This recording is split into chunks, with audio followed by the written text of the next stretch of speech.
السلام علیکم ورحمۃ اللہ وبرکاتہ۔ اعوذ باللہ من الشیطان الرجیم، بسم اللہ الرحمن الرحیم۔ رب زدنی علما، رب اشرح لی صدری ویسر لی امری واحلل عقدۃ من لسانی یفقہوا قولی۔ رب یسر ولا تعسر وتمم بالخیر وبک نستعین یا فتاح۔ اللہم صلی علی سیدنا مولانا محمد وعلی آل سیدنا مولانا محمد وبارک وسلم۔ استغفر اللہ الذی لا الہ الا هو الحی القیوم واتوب الیہ۔ آپ سب کو عربک ان اردو چینل میں خوش آمد ہو۔ آپ سب اللہ کے فضل و کرم سے خیر و عافیت میں ہوں گے الحمدللہ۔ ہم سب بھی اللہ کے فضل و کرم سے خیر و عافیت میں ہیں الحمدللہ۔ ہم قرآن اور حدیث کی روشنی میں حدیث سے سیکھ رہے ہیں۔ نمبر 1،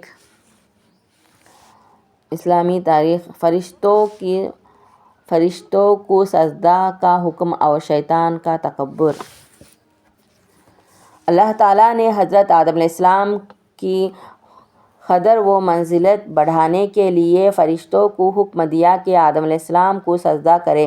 حکم سنتے ہی تمام فرشتے سجدہ میں گر گئے، لیکن شیطان ابلیس نے سجدہ نہیں کیا۔ اللہ تعالیٰ نے ابلیس سے پوچھا کہ تو نے سجدہ کیوں نہیں کیا؟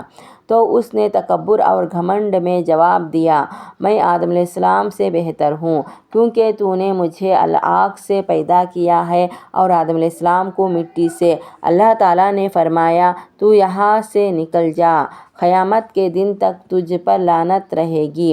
اس پر ابلیس نے اس وقت اللہ تعالیٰ سے قیامت کے دن تک کی مہلت مانگی تو اللہ تعالیٰ نے اسے مہلت دے دی۔ ابلیس نے کہا، میں ضرور انسانوں کو بہکاؤں گا۔ سامنے سے، پیچھے سے، دائیں سے، بائیں سے، یعنی ہر طرف سے بہکاؤں گا۔ اللہ تعالیٰ نے فرمایا، تو یہاں سے ذلیل ہو کر نکل جا۔ جو کوئی تیری مانے گا ہم اس کو جہنم میں ڈال دیں گے، اور جو ہماری مانے گا ہم اسے ہمیشہ ہمیشہ کے جنت میں داخل کریں گے۔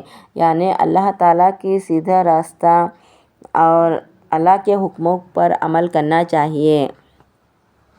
شیطان کے نقش قدم پر نہیں چلنا چاہیے، شیطان کی پیروی نہیں کرنا چاہیے۔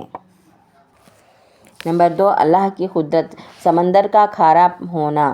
یہ دنیا ایک حصہ زمین اور 3 حصہ سمندر ہے، اور اس میں اللہ کی بے حساب مخلوق ہیں، جن میں نہ جانے کتنے روزانہ پیدا ہوتے اور مرتے ہیں، اور دنیا بھر کی گندگی سمندر میں ڈالی جاتی ہے، لیکن اللہ تعالیٰ نے سمندر کے پانی کو کھارا بنایا۔ یہ کھارا پن سمندر کی ہر قسم کی گندگی کو ختم کر دیتا ہے۔ اگر ایسا نہ ہوتا تو ان گندگیوں کی وجہ سے سمندر کا پورا پانی خراب اور بدبودار ہو جاتا، جس کی وجہ سے پانی اور زمین دونوں جگہوں میں رہنے والی مخلوق کا بہت بڑا نقصان ہوتا۔ یہ اللہ تعالیٰ کی قدرت ہے کہ اس نے سمندر کو کھارا بنایا، ماشاءاللہ۔ نمبر 3، ایک فرض کے بارے میں، رشوت سے بچیے۔ مسلمانوں کو اپنے ہر معاملے میں حلال اور حرام کا خیال رکھنا فرض ہے۔ مسلمانوں کو اپنے ہر معاملے میں حلال اور حرام کا خیال رکھنا فرض ہے، لہٰذا کسی بھی معاملے میں نہ کسی سے رشوت لے اور نہ کسی کو رشوت دے۔ ایسا کرنے والے کے لیے سخت سزا ہوگی، چنانچہ رسول اللہ صلی اللہ علیہ وسلم نے رشوت دینے والے اور لینے والے پر لعنت فرمائی ہے۔ نمبر 4، قرآن اور حضور صلی اللہ علیہ وسلم سے ایک دعا، دین اور دنیا کی جامع دعا۔ رسول اللہ صلی اللہ علیہ وسلم کثرت سے یہ دعا فرماتے تھے، اللہم ربنا آتنا فی الدنیا حسنۃ وفی الآخرۃ حسنۃ وقنا عذاب النار۔ ترجمہ، اے ہمارے رب، ہمیں دنیا میں بھی بھلائی نصیب فرما اور آخرت میں بھی بھلائی نصیب فرما، اور ہمیں دوزخ کے عذاب سے بچا لیجیے، آمین۔ نمبر 5، ایک نفلی عمل کی فضیلت۔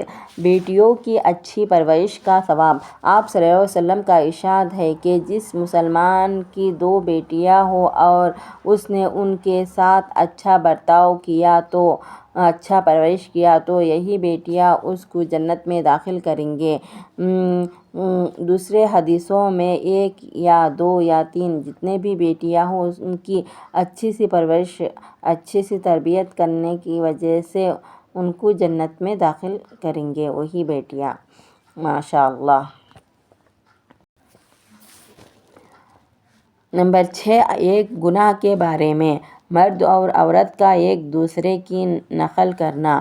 رسول اللہ صلی اللہ علیہ وسلم نے فرمایا، اللہ تعالیٰ نے ایسی عورت پر لعنت فرمائی جو مرد کا لباس پہنتی ہے، اور ایسے مرد پر لعنت فرمائی جو عورتوں کا لباس پہنتا ہے۔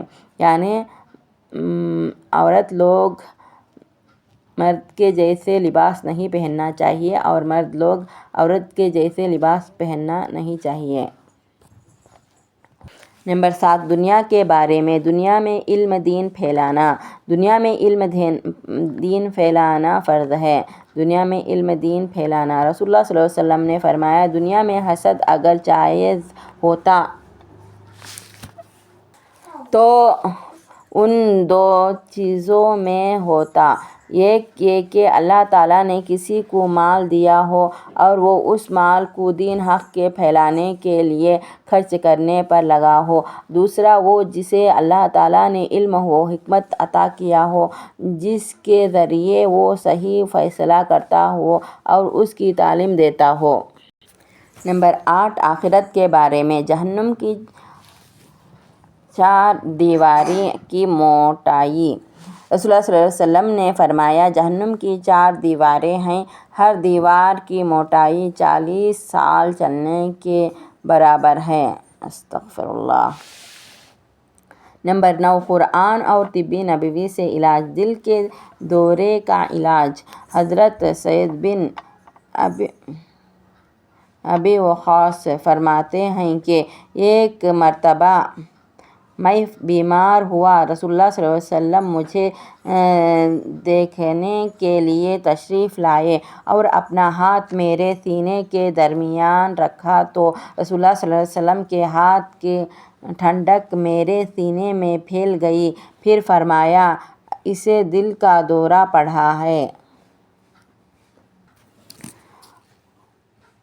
اسے حارث بن کلدہ کے پاس لے جاؤ اور ایک ماہر طبیب ہے، حکیم کو چاہیے کہ وہ مدینے کی 7 عجوا کھجوریں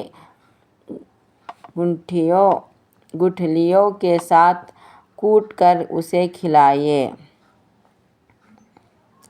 نمبر 10، نبی صلی اللہ علیہ وسلم کی نصیحت۔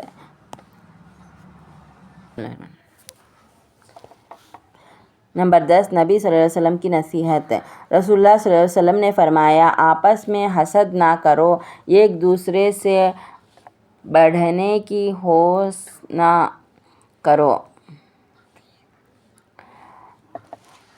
بغض و کینہ نہ رکھو اور نہ ایک دوسرے سے منہ پھیرو، بلکہ اے اللہ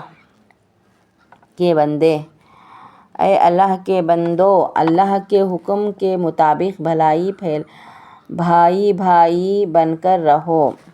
رسول اللہ صلی اللہ علیہ وسلم نے فرمایا، آپس میں حسد، کینہ، کپٹ، بغض، برائی مت رکھو، ایک دوسرے سے منہ نہ پھیرو، بلکہ اے اللہ کے بندو، اللہ کے حکم کے مطابق بھائی بھائی بن کر رہو۔